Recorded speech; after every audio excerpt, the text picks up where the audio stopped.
The story begins inside a supermarket where Iris notices a guy named Josh. Josh nervously tries to talk to her, but ends up dropping all the oranges. They both laugh, and that's how their sweet love story begins. Soon they become a couple and go on a trip together. While driving, Iris realizes the GPS isn't showing the road, but Josh says maybe it's just a private way. Finally, they reach a beautiful lake house. Iris jokingly thanks the car and tells Josh to do the same. But deep down, she's nervous, worried that Josh's friends, especially Kat, won't like her.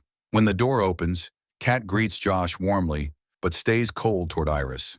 Later, Iris starts unpacking, not knowing a small mysterious object is hidden in her bag. During dinner, Patrick shares how he met his boyfriend Eli. Iris also opens up emotionally about her love for Josh. Kat's boyfriend Sergey avoids talking about his job, calling it a dirty business, but it's clear he's rich since it's his house. After dinner, Kat confides in Iris that Sergey is married and only keeps her like a showpiece. Iris is shocked because she can't imagine a love without feelings. Kat admits she doesn't like Iris. She feels replaced by her.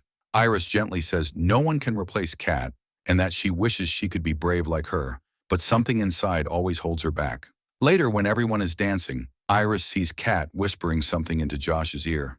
Feeling uneasy, she quickly pulls Josh away to dance with her. The night turns romantic, and the couple grows closer.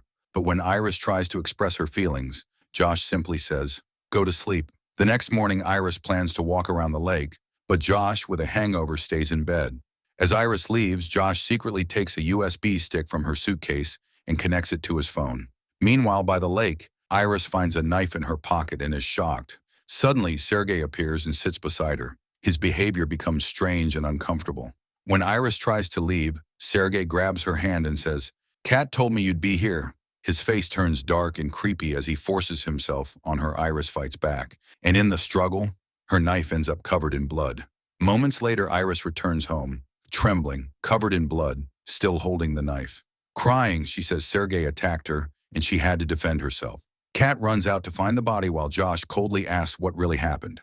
Iris explains she first hit him with a bottle, but when he slapped her and tried to kill her, she used the knife. She adds tearfully, "I didn't want to die because then I'd never see you again." But Josh again replies emotionlessly, "Go to sleep." And right after he says that, Iris's eyes turn white and her body freezes, revealing that she isn't human at all. She's a robot. Patrick then ties her to a chair while Eli gives Kat a sleeping pill. Everyone is shocked. How could this happen? Robots are supposed to have safety systems. How did Iris break hers? They decide to call the police. But Josh says quietly, "You all go out. I want to talk to her one last time." A few moments later, Josh wakes Iris up. As soon as she opens her eyes and finds herself tied to a chair, fear fills her face. Trembling, she says, "I'm telling the truth. I only tried to save myself." Josh listens silently, and deep down, he believes her, because he knows something no one else does. Iris cannot lie. It's not part of her programming. Josh takes a deep breath and finally says, "You're not human, Iris. You're a companion robot." Iris looks at him, completely shattered. Josh presses a button on his phone, and suddenly Iris starts speaking different languages. French, Japanese, Spanish, all perfectly. Iris is shocked, whispering, "But I remember my childhood, my friends, and meeting you." Josh's voice stays cold as he says, "Those memories aren't real. They were planted in you by your programmers to make you feel human. Even our first meeting in the supermarket, that was scripted, a fake meet cute copied from romantic movies." Then we see a flashback. Delivery men bring a large box to Josh's house. Inside it lies Iris, along with several sets of women's clothes. Josh signs a user agreement as the company explains, "Iris won't activate until she syncs with your phone." That sync creates what they call a love link, an emotional program that makes her fall in love with her owner. These companion robots truly believe they're human. They're built to care for their owners, fulfill their needs, and maintain emotional balance.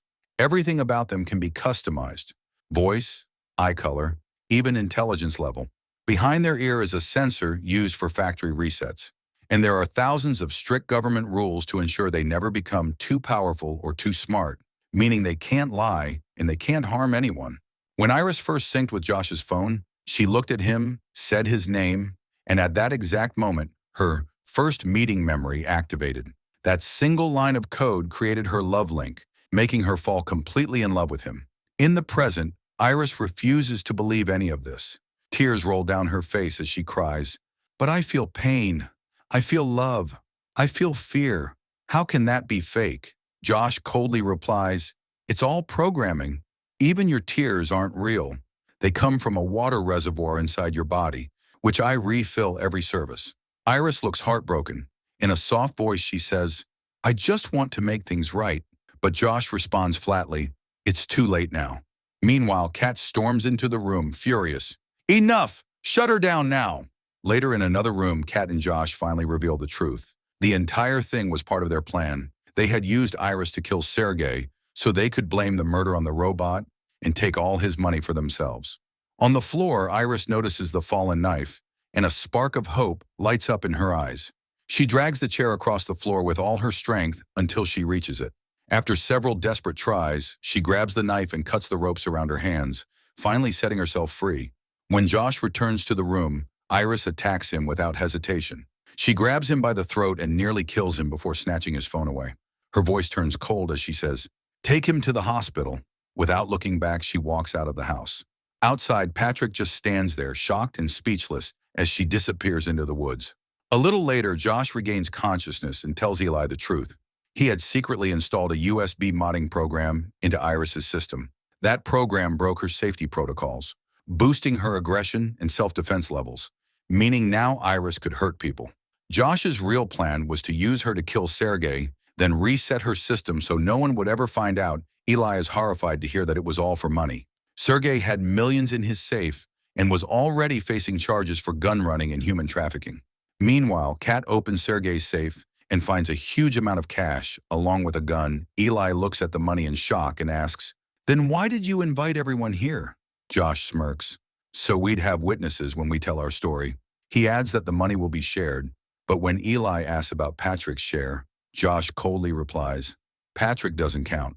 Furious, Eli knocks Patrick unconscious, and that's when the truth comes out. Patrick is a robot too. A heated argument breaks out between Josh and Eli. They blame each other for ruining the plan and for all the lies. Kat steps in to calm them down, saying, "Stop it! We have millions now. Sort this out later." She tempts Eli with money, and he demands the gun. But Josh says firmly, "No need for that. Just find Iris and shut her down. I'll remove the mod from my phone and fix everything." Suddenly, Josh realizes that Iris might already know his password, meaning his whole system is in danger. Eli panics, grabs the gun, and rushes out. Meanwhile, Iris stops running deep in the forest. She unlocks Josh's phone and logs into her own system. She changes her eye color, deepens her voice, and raises her intelligence level to 100%. Now she's fully in control of herself. No longer someone's companion, but her own master. Back in the woods, Josh, Kat, and the others start searching for her. Iris knows she can't ask for help. Her clothes are still covered in blood, and going home could be dangerous since Josh is waiting for her. Then she remembers Josh's car is linked to his phone's AI system. If she can reach the house, maybe the car can help her escape. She quietly decides to go back, but before she can move, she hears voices nearby. Josh and his friends are close. She hides behind a tree and listens. Eli angrily says, "I'm never touching anyone's programming again." Then Patrick calmly reveals something shocking. "I already know I'm a robot." Eli freezes, realizing robots can't lie, and Patrick has always claimed their first meeting was real. Patrick smiles and says, "Maybe it wasn't real, but it feels real to me." We see a flashback, their first meeting at a Halloween party. Patrick accidentally stepped on Eli's dinosaur tail costume, and from that moment, love started to grow between them. Eli says, "I truly love you, and I'll never treat you like Josh treated Iris." Patrick smiles and leans in to kiss him. But suddenly, Josh's phone starts vibrating. Both of them turn toward the sound. Iris is hiding in the bushes nearby. She immediately starts running, and Eli fires his gun. Hearing the shots, Josh and Kat rush in that direction. While running, Iris accidentally crashes into Eli, and they both tumble down a slope. Eli tries to overpower her, but Iris fights back fiercely. During the struggle, the trigger pulls, and gunshots echo through the forest. Eli falls dead on the spot. Above, Josh and Kat watch everything happen with their own eyes. Josh quickly sends a sleep command from his phone to shut Iris down. But it's already too late. Iris has escaped, and her voice no longer reaches him. She rushes into the car, slams the door shut, and accidentally traps Josh's hand. Furious, Josh grabs a rock and hits the window, shouting at her to open the door, but Iris ignores him completely. She commands the car's AI to take her home, but the system only recognizes Josh's voice. Thinking fast, Iris goes into her settings and changes her voice to sound exactly like Josh's. The moment she speaks again, the car recognizes the voice and starts driving. Moments later, the car's AI issues an alert saying, "This vehicle has been reported stolen." It stops in the middle of the road and locks all the doors. Just then, Josh calls her, he apologizes, and says they can run away somewhere and start a new life together. But when Iris asks him about the people who died, Josh coldly replies, "We'll just blame it all on Patrick." Hearing this, Iris gets furious. She says she can never forgive someone who forced her to kill, then hangs up on him. Enraged, Josh goes back to Ellie's body, takes her phone, and reprograms Patrick to hunt down Iris. But Patrick, heartbroken over Ellie's death, refuses to follow his orders. Josh forcefully presses the button behind Patrick's ear, resetting him, and then creates a new love link, replacing Ellie with himself in Patrick's Halloween memories. Meanwhile, Iris desperately tries to break the car window. After several hard kicks, she finally manages to shatter it and crawl out. A police car suddenly pulls over. It's Deputy Hendricks. He tries to talk to her, but Iris has switched her language settings to German, so no one can understand her. Hendricks catches a few words and tells her that he knew Sergei. He offers to take her back to the lake house, but when Iris refuses, he steps closer. Suddenly, Patrick appears from behind and attacks him. He grabs Hendricks' gun and shoots him repeatedly until he dies. Iris tries to run, but Patrick snatches her phone and gives a command, instantly shutting her down. Back at the house, Josh is wrapping a bandage around his injured hand while Kat drinks heavily, mixing too much medicine with alcohol. Suddenly, they see a police car pull up outside the window. Both panic and rush out, only to find Patrick stepping out of the car, with an unconscious Iris in his arms. But then they see Hendricks' dead body in the front seat, and both of them freeze in shock. Terrified, Kat runs inside and starts packing her bags. Josh tries to calm her, saying she shouldn't feel guilty because Sergei deserved to die. Claiming he was a gangster, Kat finally reveals the truth. Sergei wasn't a gangster at all. He just owned a small weed-growing business. Josh assumed he was mafia only because he was Russian and said he was in a dirty business. Kat tells him that yes, Sergei wasn't a good man, but he wasn't a criminal either.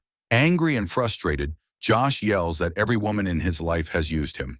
When Kat tries to leave, Josh orders Patrick, "Stop her!" In an instant, Patrick steps forward and stabs Kat, bleeding heavily. Kat slowly walks over to the sofa, sits beside the unconscious Iris, and dies right there. Sometime later, Patrick prepares dinner for Josh. Josh cleans up Iris, changes her clothes, and sits her at the dining table. But she's still handcuffed to the chair. Josh switches her language back to English and starts talking. He says he'll blame all the deaths on her, even Kat's. According to him, Iris's attitude caused everything, even if she never actually killed anyone. Iris calmly replies, "The real reason was your greed." She tells him she heard everything Ellie and Patrick said in the forest. Then she mocks him, saying he's obsessed with control and that his dong is too small. Enraged, Josh loses control. He sets Iris's intelligence level to 0 and orders her to put her hand on the table. Then he places a burning candle under her palm and cruelly asks, "Do you feel pain?" Iris quietly answers, "Yes." Just then, Josh gets a call from the company. They inform him that someone will arrive in 30 minutes to collect Iris. Tears roll down Iris's face as her hand burns, but she can't move. Josh tells Patrick to put out the fire. Patrick simply pours a glass of water on it. Josh then gives his final order. "Iris, pick up the gun and delete yourself."